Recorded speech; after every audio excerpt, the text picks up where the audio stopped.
Do your thing. Yeah. I'm Puerto So, Rican today. It's a little bit of rum, and we are live in five, four, three, two. What's going on, Murder Yoga Nation? It's your boy C Tech with another episode of the Grindin' Jiu Jitsu podcast.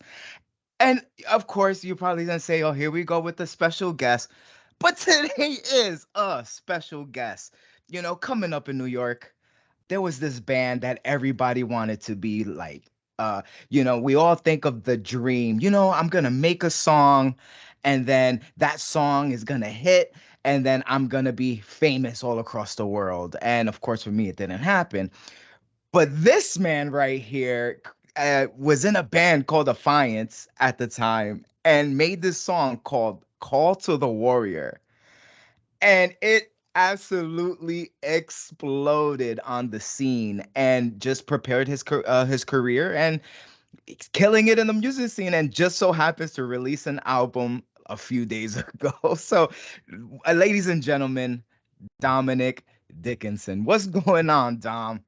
hello. Nothing much, man. Just haven't seen you in a long time, so good to It's see you. been it's been a very long time. So funny story, other than the music portion.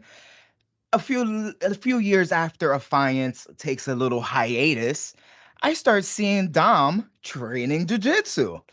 Yeah. And at that point, I'm like, whoa, he's a freaking brother in arms. I have to like reach out and ask and start talking to him about jujitsu. And the dude starts competing and I'm like, you know what? Yo, we're gonna be best friends no matter what. And fast forward a few years later, here we are. I make a podcast and my man Dom is here. Dom, welcome to the fucking pod. Dude, thank you. I'm excited So about this. so Dude, for those who don't know who you are in general, other than the music part, how did you find jujitsu and how long in between the music and the jujitsu did it all pan out for you? so I mean, I had known about jujitsu from like the UFC and stuff.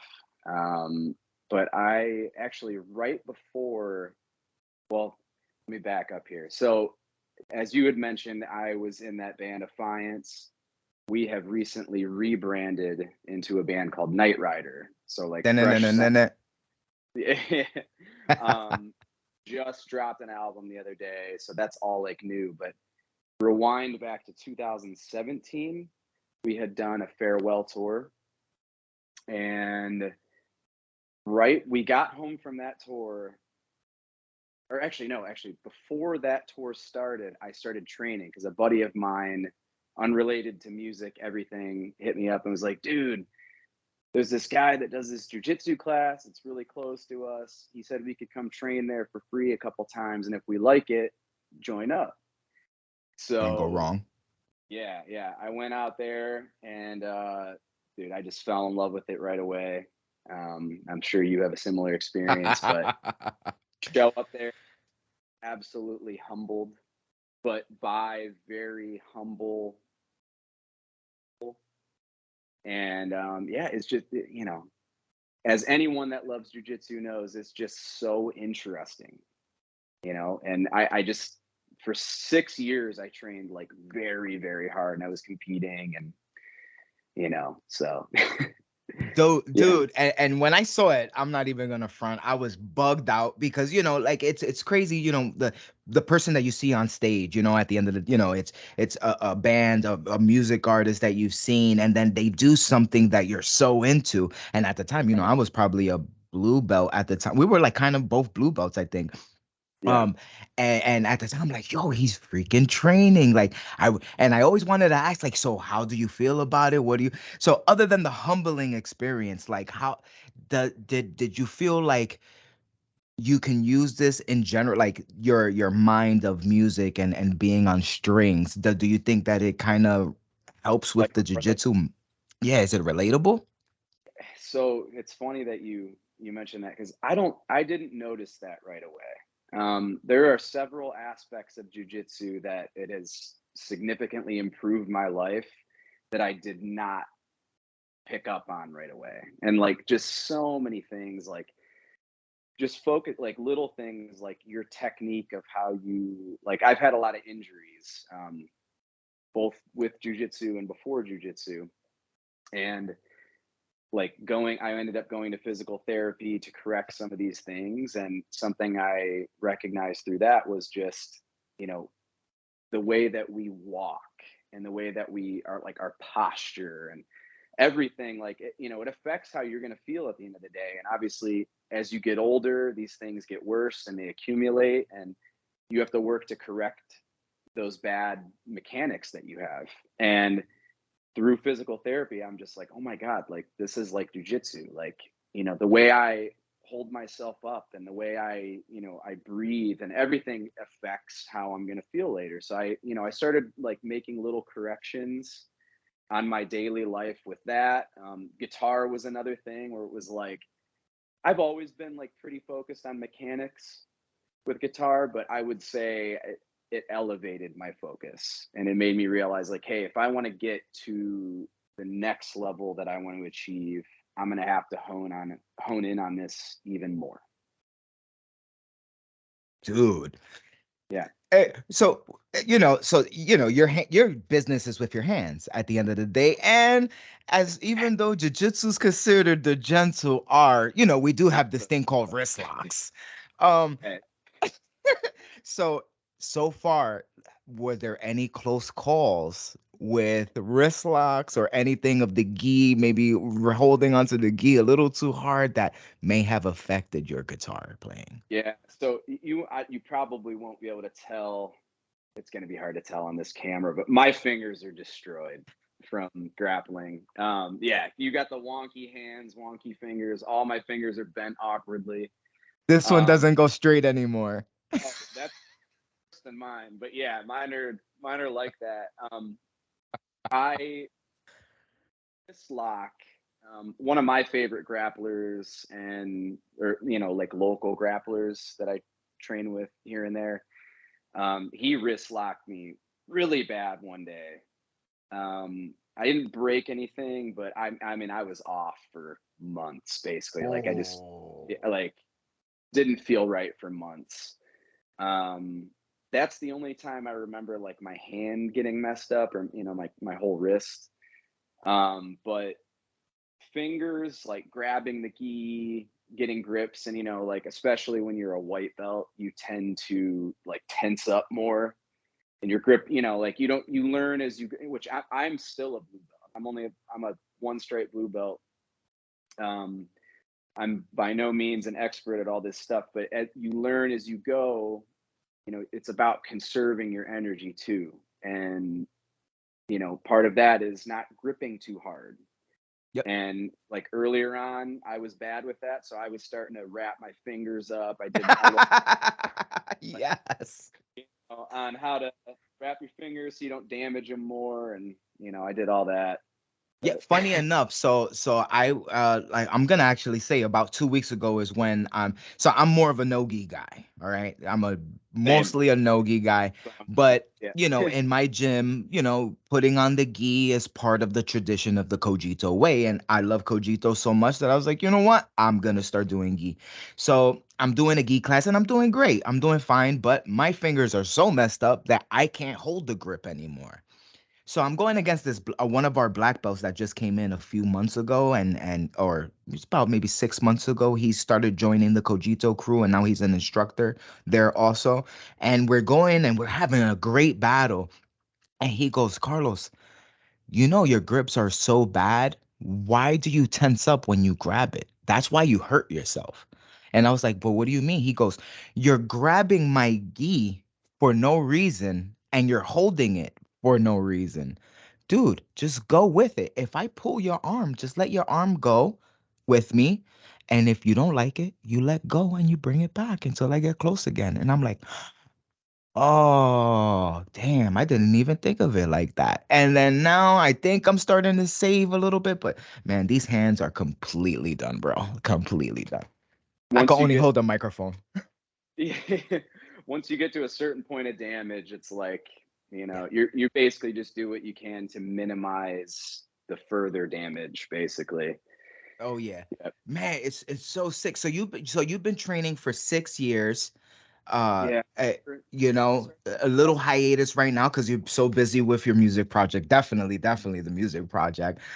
So tell us a little bit about Knight Rider. So how did this come about?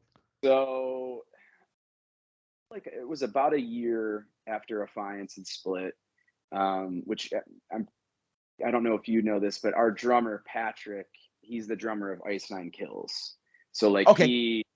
he much like clear right into that right after shortly You after you we split. just broke up a little bit. What was that? You hear He me? clearly what? Yeah, I can hear you now. Okay, he made like a clear segue, like clear cut segue right into that band shortly after Affiance had split. Okay. Um, and so he's been the only one that's been touring since we split, but basically like maybe a year after we did split, we hadn't played a show, anything. Our singer Dennis was just, basically like, I'm ready to start making music again, like, will you guys join me? And we were all like, yeah, let's do it. So we've been working on Knight Rider, which it wasn't Knight Rider back then. It was supposed to be for like Affiance, and we started in like 2018 maybe. And I don't even know how many songs we worked on, thousands, possibly millions at this point. just We just in the crate. They were just waiting, bro. It's yeah, just waiting. yeah, seriously, like just doing that. And then at the same time, Dennis also had a synth metal project that he was constructing called Tech Noir. And long story short, things that we were writing in Affiance had like these synthy elements to it. And then we just kind of talked and we're like, why don't we just like merge these projects? Yeah. And we like at the time we were still trying to do Affiance. We were like trying to make it more Affiance-ish. And I don't know. Just after a while, like Dennis kind of came up with this concept of the whole Knight Rider shtick. And I don't know. Yeah, we were just like, dude, this isn't Affiance anymore. Like, let's just do this. And so, yeah. No, that's super. Now, and this is, and you can answer the way you are because I don't know if there's NDAs or whatever. Is Affiance more like done because the name is maybe tied to a label, or is it just, you know what, guys, let's just put it to bed? Like that part of our career is, that was us growing up, and now we're grown now, and now it's time for something new. Like, Yeah. It's kind of a combination of personal wants and maybe some business things. okay, Um, I'll just say this. I think that we kind of reached a point with the Affiance name that we felt like we couldn't take it any further. Like okay. it was time for a rebrand, both on a personal and business level. And I don't know, it just felt good to have like a fresh start to like, I don't know. I mean, and just like the whole Knight Rider shtick was like Dennis It's really said, still cool. It really is, dude. yeah, yeah. And it's It like I often have to explain to people like not Knight Rider with a K, like the show. It's like and Knight Rider. Oh, yeah, but dude, because like just going to, we'll get back to jujitsu right in a few seconds, but just going through like Affiance career, like I felt like, so Call to the Warrior comes out and that's fucking kicking ass, and then you I think you dropped like maybe 3 or 4 more music videos, and then there was a big twist in Affiance, and I think you worked with Adam D, right? well, we toured with Kill Switch. Kill So Switch. yeah, yeah, yeah. Kill Switch. All right. Yeah, Kill Switch is the fucking shit. I love them. But uh, and then I remember that first song that y'all dropped, and Dennis just starts off to the fire. Yeah, and I was just like, bro, like it was a really good twist. So in my head, I'm like, it was just probably a progression, you guys basically grow up in music, like coming up, and then you're working with Kill Switched Engage. I'm sorry, like that's and especially in our genre of music, they're the OGs of OGs. Like whatever they say is like like fuck yeah, I'm gonna listen to what the hell you want to say, and then Knight Rider comes out and it's more like, yo, you know what? We're men, we want to do music so bad. Let's get the fuck back together and let's fucking murder everybody again. Like, and and and it's great to honestly, it is great to see because you how many bands do break up and they never touch a microphone together or they never play on the stage Yeah. ever again. So it's just Of themselves, basically. And that's what we didn't want to do. Like, we were only going to come back if it was like, this is on par or better we've done. Personally, I feel like what we're doing now is, I'm trying to be as objective as I can, but it's hard. yeah, I it's it is hard. It's it's hard. the songs are better songs. Like, we might have done more like flashy kind of like shredding guitar solos, and Dennis with the fire, that's we still. Oh my god, he's so good at that shit. Yeah, he's a phenomenal singer. We still do those elements of in our music. It's just more calculated to fit what songs we're doing, rather than like feeling like it's. I'll explain to you my perspective with a fine. Yeah, yeah, So yeah. How fuck? That's what you're here for. yeah, like in hindsight, it feels like songs, as proud of them as I am, it almost felt like we were kind of like trying to like show off too much, Okay. which definitely is market that to a certain crowd, and it's great. But what we wanted to do was just write better songs that you know more people could jive with, like from like a lyrical standpoint and like a visual standpoint. And I think we've achieved that more so now. No, that's But sick. I'm very proud of a fine.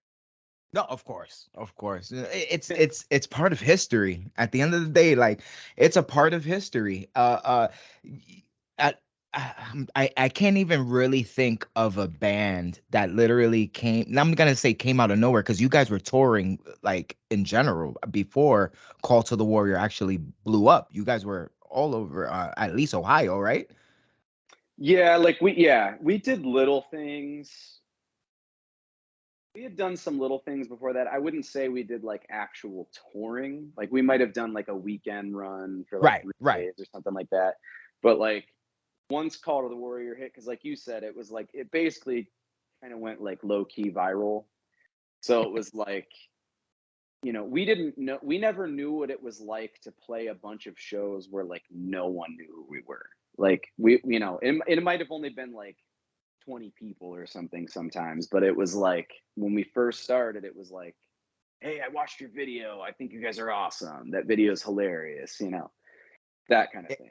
And by the way, it wasn't underground. It was metal fucking viral. Like that Uh, video, you're right. Yeah. Yeah. metal fucking viral. Nobody saw it coming. And not for nothing, that's a kid's dream. At the end of the day, you play a fucking video game. You always think of putting yourself in the position of imagine that was me. That was fucking you, Dom. Like Yeah. that was fucking you. Like it's just so crazy just to put it in a perspective that way of you playing local shows, video comes out, pops off, takes off from there. I mean that's a dream. If you ever need some unclean vocals, some little backup, you hit a brother up. The kid is nice. Keep that in mind. So back to the I, jiu-jitsu. So your stuff, and you are very talented, by the way. I just wanted to tell you that. a your words to God's ears. Thank you. I appreciate that because I'm underground base. I'm literally underground. But now that my sponsors, Pressure Pass Pressure Washing, if you're in the Orlando area, hit up Pressure Pass Pressure Washing. They hooked me up with this $600 microphone. Um, Oh, oh, so since now that I got a microphone, now I might be putting some reels together and trying to You know, it might go down. It might go down. You know, we'll see. We'll see. Um, so I'm looking at your rash guard. So is that where you train? So yes, this is the Pablo Castro is the black belt I train under. Well, actually, technically, okay, it's kind of complicated. Let me explain this to you. I love So complicated. one of um, one of his newly black belts, Who's hit? Who?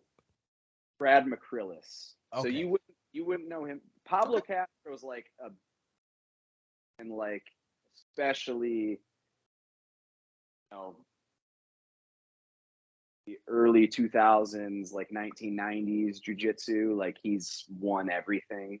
Um, Okay. but um, my coach, Brad McCrillis, trained under him. He recently just got his black belt like a few months ago. I started Awesome. training with Brad when he was a purple belt. And that was the thing about my school too, was like we trained under Brad, who was a purple belt, and Pablo would come out like every like 6 months or so, maybe sometimes not even for a year, just to like kind of just see how students were doing. And I kind of just like connected with him really quick, like just for like the level. I felt like he felt good about me training, so like he would invite me out to train more of like stuff that he was doing out, which that was kind of a drive for me, but I would come out there and learn as much as I could from him. But yeah, long story short, I trained with Brad for a long time. I tested for my blue belt with Pablo, and then I started teaching too. Uh, Oh. yeah, yeah. I mean, well, see, Brad just got his black belt, but like he was a purple belt when I got my. I think he was a purple belt when I got my blue belt. He might have been a brown belt by then. It was really close to then, but basically like he would run like 3 classes a week, and he would say like, "Hey, I trust my blue belts to run a class or two." So like I love that. And obviously I'm doing more like basic type things like, Yeah, hey, fundamentals, fundamentals. right. And we focused heavily on like very minute details in the fundamentals too. So it was like I love teaching. Some of the people that I've taught have like surpassed me and are Sick. competing at the like highest level. So I'm a very like small blip in their story, but I'm very proud of that. Yeah, 100%. 100%. Actually, right now, well, today is Tuesday, right? So today I find out if one of my white belts becomes an official blue belt today. Oh, He's okay. taking he's taking his blue belt test. Wow. So he passed the first page. So the way the Cogito does, like at the end of the day, you have to, of course, show that you're at that level. But other than that level, um, he has an exam, which this is the stuff that a blue belt should know, or this is the stuff that my blue belts should 100% know, no ifs, ands, or buts about it. And I'm not gonna lie, the Cogito blue belt test is pretty fucking big. You know what I mean? Like it's substantial, substantial. So today, last Thursday, he took the first portion, which is the defensive portion, and now he's doing the submission portion. So I'm confident, but you never know what happens. So I'm waiting for the call. I'm waiting for his call tonight to find out if one of the white belts. He's not only under me, of course, he takes the night classes, but he doesn't miss any of my classes. So I get to find out if he becomes. So I'm about to be in that same boat and just see the young Padawan move up to that next level. So fingers crossed on that. Shout out to Camilo. Love you, Is bro. there a chance that we'll find out while we're talking if he passed or not? Or is it That like would be that would be sick. You know what? I have my phone on do not disturb. oh, okay. Nothing yet. Nothing yet. Nothing yet. All right. Well, keep Nothing yet. me updated if he does. Yeah, yeah, yeah. No, I will. I will. I will. And I know we're crunched for time, so I'm gonna get Okay. right into it. So, I made this podcast for the competitor mindset. So I want you to put your brain back into that competitive. You're getting ready for a tournament. Win or lose, shit goes down.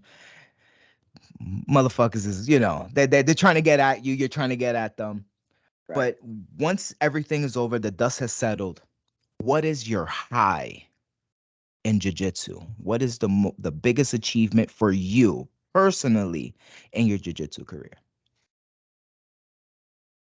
Okay, so we're saying like post. Are you saying like post competition? Or are you just saying like at this point? Anything, anything, anything. Whatever you feel is the high moment of your jiu-jitsu career so far. Man. So we're saying in terms of competition, though, or I'll stick to competition first. I'm We gonna could do say we could do competition, or we can do outside of competition. You know what? Let's do both. let's do both. Fuck it. Why not? I got Okay, I why got one and I got um Hello.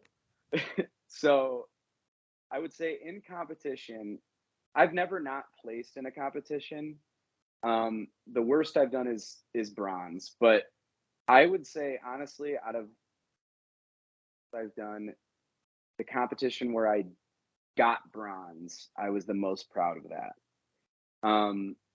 And mostly I would say it was just because of the level of competition I was facing. Like I mean, I had gone to other tournaments and like sub through and did well. But this one, like I went 3-1. I didn't get any subs, but I mean, there were people that were traveling from out of state and stuff doing this, and I don't know. I left feeling like I belonged. I left there like because I remember like I'll be honest, like I get the jitters hard. Like I've got to like meditate and then I mean that nervous energy kind of I feel like helps me a little bit Oh as long as yeah. you're not like too aggressive in the beginning because that can It keeps you on your toes, man. It keeps right. you on your toes. Like what you feel like your stomach is in knots. You might throw up, you might not. You definitely have to take a shit. That's one thing I tell everybody. I That's the worst part of it. I feel like because like every time that I've competed, I have had to shit so much that I'm dehydrated. I can't hear you laughing, but I see you laughing, Yes. dude. Yes. Like, to where you're like when you're competition when you're Oh, you training, just you it's just like you just blacked out right there. When you what? hear me? Can you hear me? Yep. When you the weeks leading up, the months leading up to the competition, you are training hard as fuck. You are like, I mean, there's a certain point where you're going balls to the wall, like to prep yourself, and then there's a certain point where you're kind of like tapering off, or at least that's how I would do it. Um, but like, I could go all fucking day training, all day. Like I like have 5-minute rolls with like the best people, and I felt fresh as fuck the whole time. But in that competition, after you shit like 45 times and you're drained of water, it would be like somehow every first match that I've had at a competition has always been my toughest match, like the highest level of competition I've had. And I remember this last one that I did that I got bronze. I had my hardest match, the only one I lost. And I remember being like 4.5 minutes in, which I think it was a 5-minute match. So it was like the very end. But I remember feeling like I'm like, dude, I feel like I've rolled for like 3 hours right now. Like, and I'm like, it kind of set in after the match, but I was like, I'm dehydrated right Do you now. know Like, why? So I figured out why. I, So the reason why, right? So when you're in the training room, even if it's a competition class and in your head, you're going 100%. But little do you know, in the training room, technically it isn't 100% because you're not trying to kill the other person. like S- So technically you're probably around 85. Like your movements is 100%, but the intent to kill is not 100%. not be killed both. Yeah. or either or. So Yeah. when you get into competition, not only do you get the adrenaline dump, because that's when most of the gas comes out, the adrenaline dump, because you're so hype on the kill mode that after that first match, you're like, I'm completely done. Like I can't even feel my arms, like my arms are completely dead. And that's the reason why. It's just you're technically your body has never been 100% kill mode for 5 minutes straight. Yeah. Oh yeah, that And makes it's so sense. dude, so I figured that out. My last not my super fight, right before my super fight, it was new breed. We did a new breed tournament, and I lost both of my matches. And my first match, I'm like, okay, I'm gonna go for it. Like I'm just gonna go balls to the wall. 45 fucking seconds. I was already almost adrenaline dumped. Wow. 40. By the way, every Sunday I roll for 5-minute rounds for 2 hours. Every single Sunday. Every So single you, Sunday, no question, you were in shape. 110%. I'm 67 pounds down from the last time we spoke. I'm almost 100 pounds down from the last time we spoke. Oh, wow. Yeah.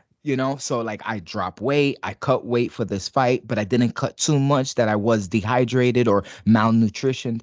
I was like, I'm good. I feel What good. weight are you competing at, like right now? So right now I try to hit the 218 to 225 range. Okay, That gotcha. that's the range right now that I'm in. I'm used to doing the 230 plus, So which the is the super apps like super heavyweight, and I'm only 5'6". I just did the thing. I'm only so you 5'6". dudes that are like 6'2" and like I call them 5 pounds. Captain Americas. Yeah. Everybody's fucking Captain Americas. I'm looking up at everybody. Like I look straight and I'm looking at people's belly buttons and I'm like, this is gonna be fun. You know? Like, you know what? No bullshit. If you go to my Instagram and you look at my last super fight, that kid was 23 years old, 6'3". Okay. Yeah, And I'm that's almost I'm almost 40, dog. well, and people like you don't realize how much of like a limb disadvantage hurts you too. Like, dude, like two of your arms equals another dude's arm. Like that's hard to overcome. Yeah, it is. But I fucking gave a hell of a scrap, man. You got to watch it. It's on my Actually, Instagram. well, you know what? I want it to be a surprise. I'm just gonna watch it. I'll just Okay. watch it and I'll message you after this. So Yeah. it was your last post My or like last, second? yeah, my last. So when you see the posters, that's mostly for the podcast, but my matches in themselves, yeah, it's called Submission Grappling Series. So if you look Yeah. at that post, yeah, that was my last super fight, and the kid was good. Like he's 23 years old, he's nice and young. I'm 36. Probably shouldn't be in the ring with a 6'3" kid that's trying to rip my legs off, but I was like, nah, I'm going in there. I gotta prove, and it was more to prove to myself. I needed to prove to myself that the training and the weight that I have lost in the last year, I need to show that I am better than what a lot of people think of me. Because when you think of someone who's 5'6", 250 plus pounds, you're like, you're a fucking little butterball.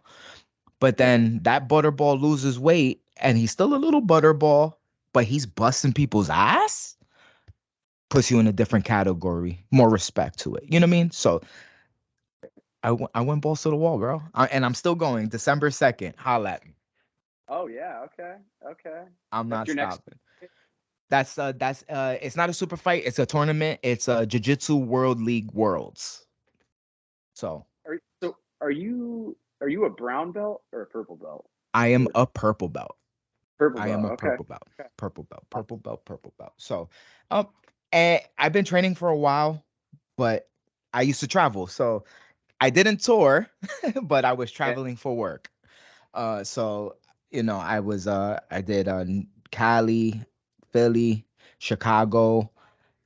Florida. So I had like a bunch of contracts that lasted a year. So I did a year of 10th planet, a year and a half of 10th planet in Cali. Then I did 6 months in Chicago with Comprido. And then I went to Comprido. Philly. Yeah, I know Comprido. My Pablo Castro got his black belt under Comprido. Oh, so say no more. So you legit. I yeah, yeah. So I got to train with the the Comprido camp. So I trained with the Comprido camp I was in Chicago for 6 months. I trained with Comprido's black belt Israel Reyes and Comprido's right hand man Kazuza. Those are the two black belts that I was rolling with for those 6 months. And it was great training. Great training. Mostly gi, but nothing wrong with it. Nothing wrong with it. It was super fun. So back to so that was your high. What's up? Gonna say that. I mean, that can speak to your skills. Then you've had you know, having that opportunity to train with so many different. Like a lot of people are against like cross training with school, Yeah, like yeah. kind of Crianch. on a little bit. But I mean, why would you want like it's you're going to be able to bring so much to wherever you do land. Like it's a benefit. Well, it's Like a gift and a curse. So it's a gift of knowledge, but it's a curse because you you're not able to show your accomplishments because no one trusts you in 6 months. You know what I mean? Not to represent them. Because that's how I feel. I feel like jiu-jitsu belts is more of a representation of the school. It's not it's not you're that good and that's it. It's more like if I give you this belt, I'm telling the world that you are my purple belt and you're going to carry this belt with honor, not yeah, give or take, but honor, when you go to another school, you treat them with respect because you're my purple belt and I will not allow you to disrespect the Cogito name. And I'm like, I got it. Like I understand, so traveling for those 6 years, training and whatever, I learned a lot, but I also fell back because now I'm 36-year-old purple. dude. Hey man, I train with a lot of people that stopped at purple belt, didn't train for 10 years, and then they picked it back up, and now they're black belts. Word. So No, everybody's got word. to with it. No, facts. But so back onto you. So that was your high in competition. What's your high in general? What's your high? I would say, dude, that's so tough because like I think He's about like marijuana. No, I'm joking. think about like there's multiple aspects where it's like I had mentioned earlier, like people that have surpassed me that are like crushing it right now that I know I like played a part in their journey. Um, I think about someone in like Pablo. I mean, albeit I was in a pretty like a smaller school, but like I felt like I had a connection with him, and he looked at me.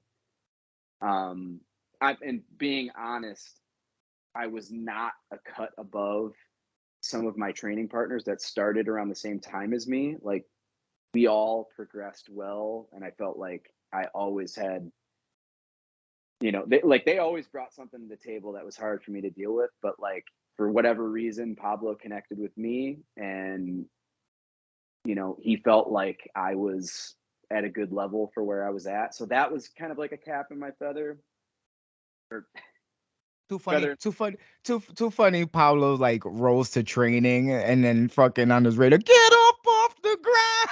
Little do you fucking know. Dude, funny story. My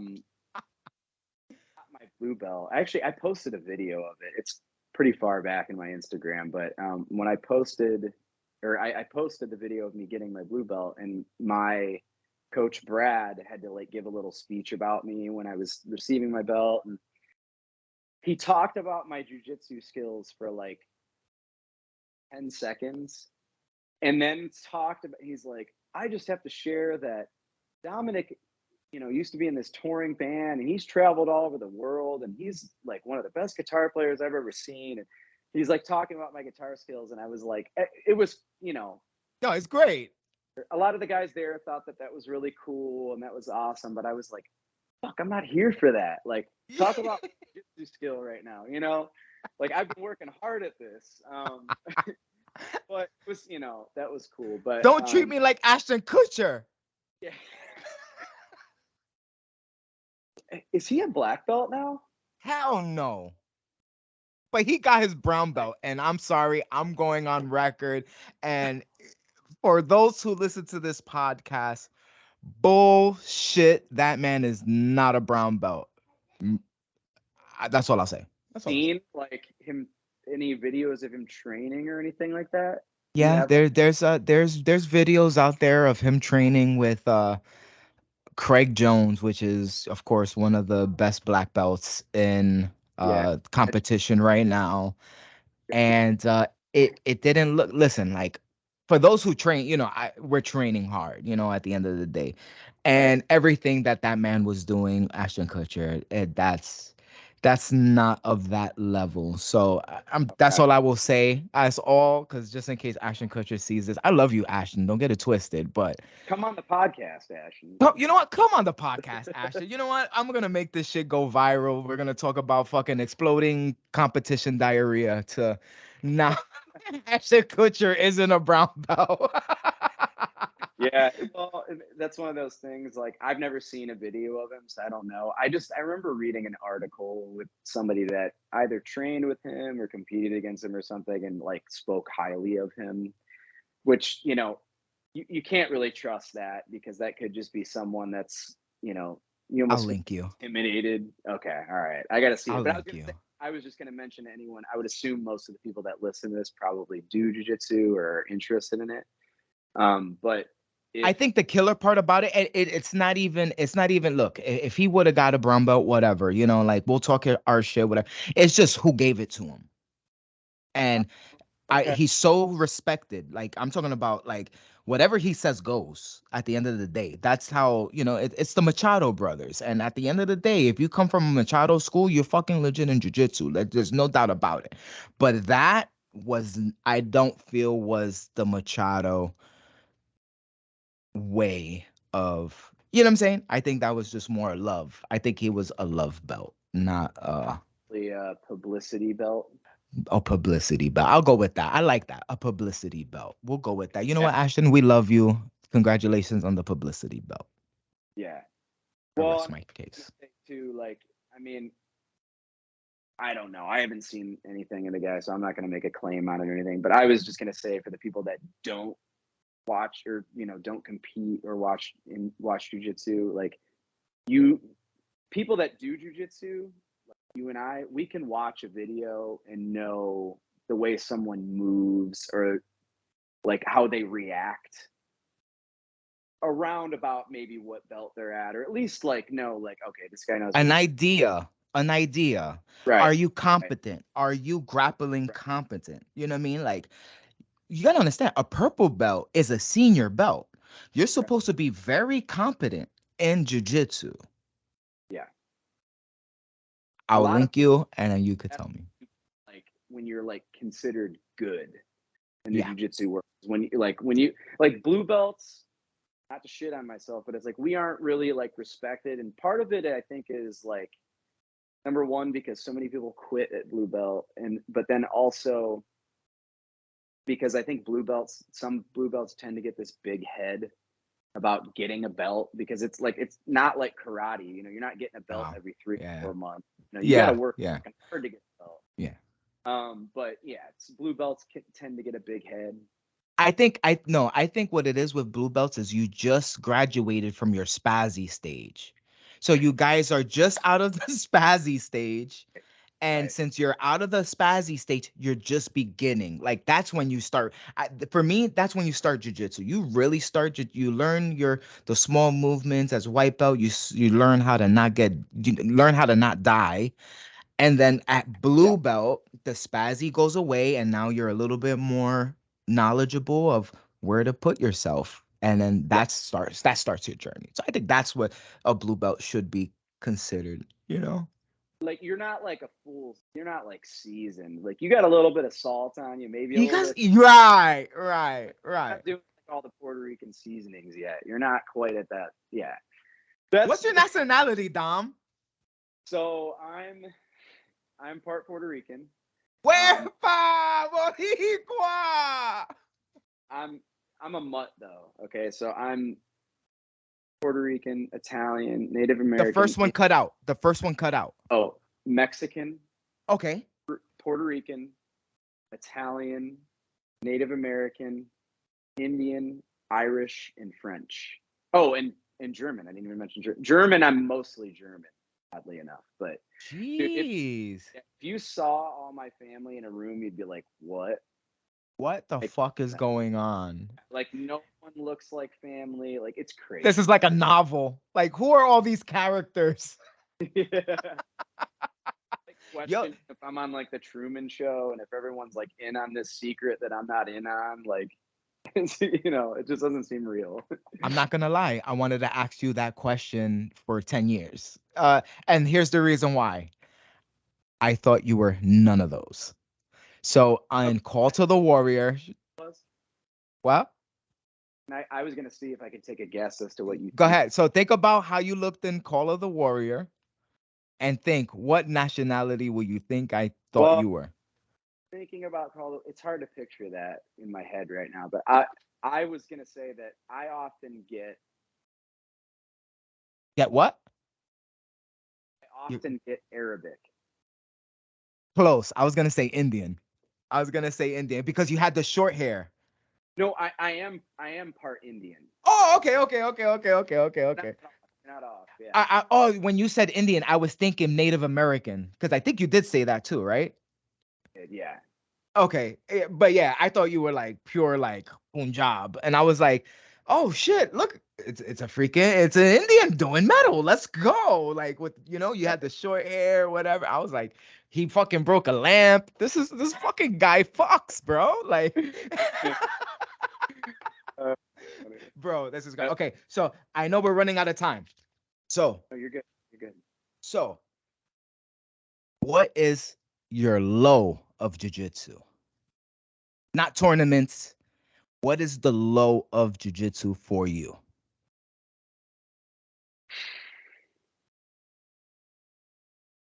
Hmm.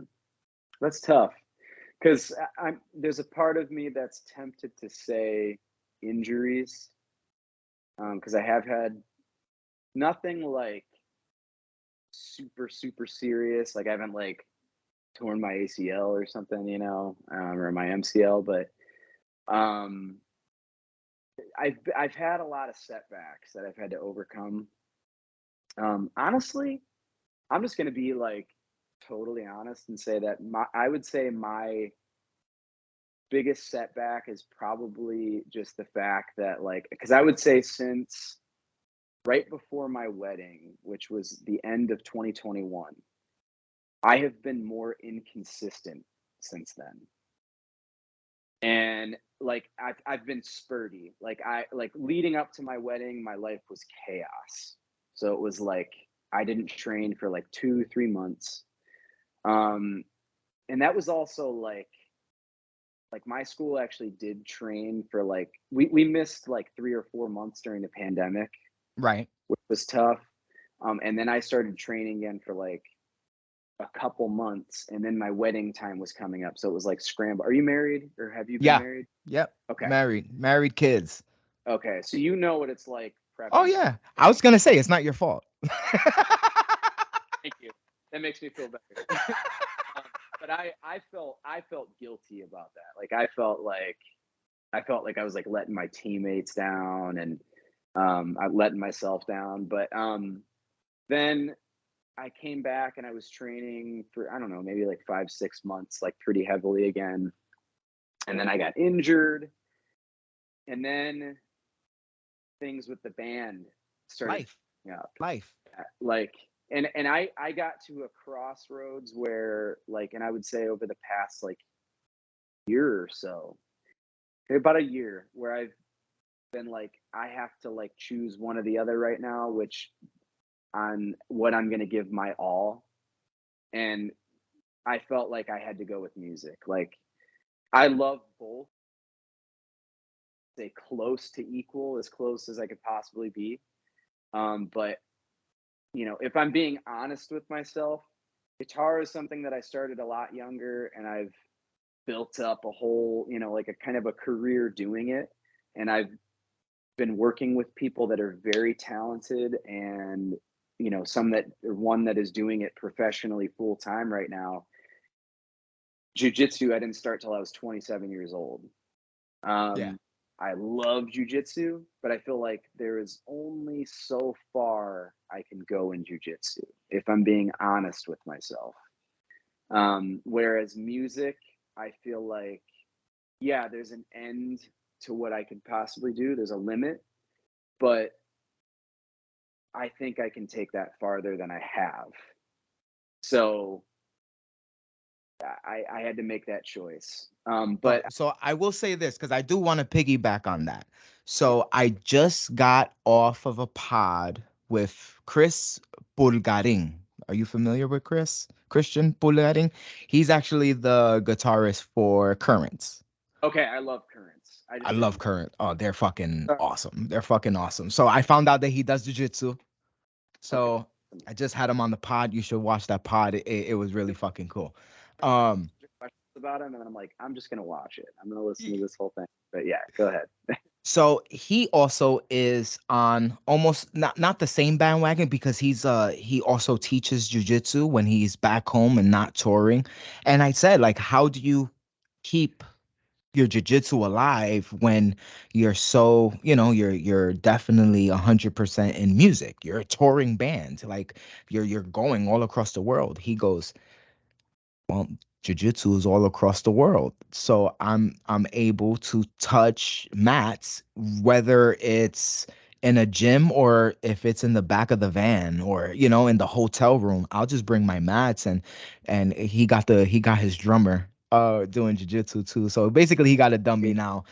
So they're fucking touring and doing jiu-jitsu in front of castles. That's you know wild, it's dude. wild, it's wild. I So just saw them.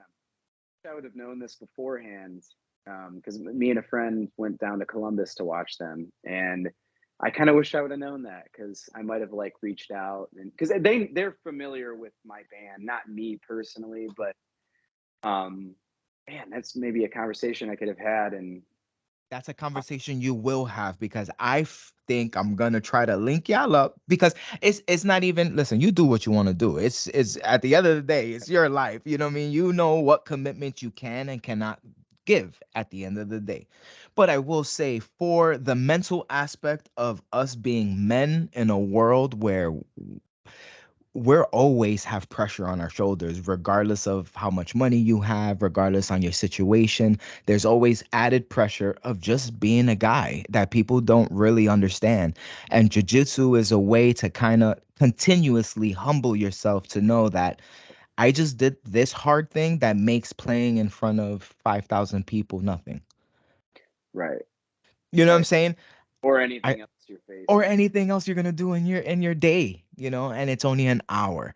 So what I will say, sir, is continue your fucking journey, do your fucking thing, and hey, once in a blue, even if it's a weekend, just one day, touch the mats. I love that. That's That's beautiful. it. Just touch the mats. Every time you touch the mat, you're one step better than you were yesterday. You're right. You're That's it. absolutely right. That's all it is. Fucking Dom. This is fucking sick. I'm sorry. This is like now it's coming to the realization now that the pod is about to end. I'm like, fuck. Before I end, I do have to shout out, because if they don't, they're gonna kill me.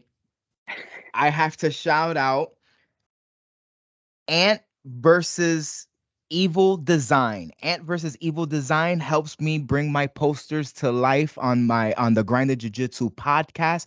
Please, if you on Instagram, they're gonna be linked on everything on my Instagram. Please check out Ant versus Evil design and take a look at his beautiful, beautiful art. And it's definitely affordable. And he works his ass off. He's a cool dude, a personal friend. Please go and check out his shit.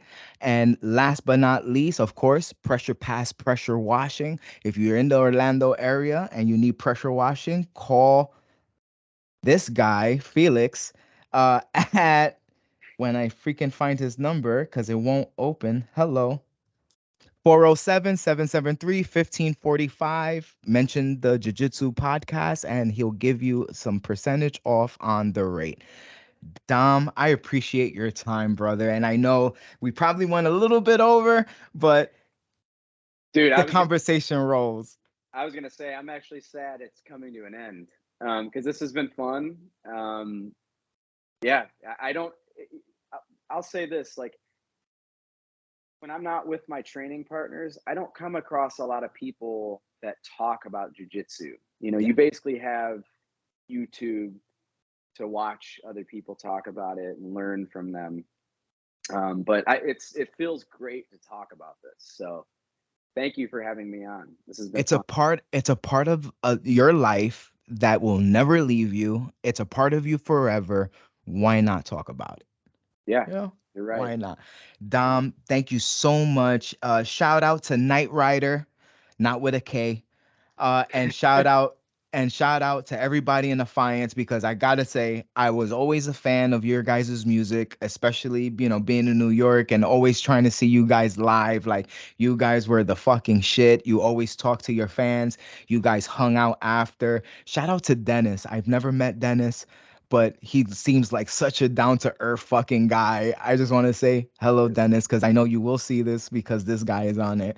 So I appreciate you guys all. Keep doing music, please. And if you guys come down to the Orlando, Florida area, yo, hit me up ASAP. We'll get some training in. We'll, you know what I'm saying? I'll make it worth your while.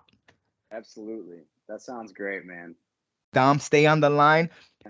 And that's episode 16 of the Grindin' Jiu Jitsu podcast. Once again, please like, comment, subscribe, share it, tell a friend, help the podcast out. I'm trying to make this my full time job. Don't tell my job that. I love you guys. Take it easy and keep grinding jiu jitsu. And we are out in 5.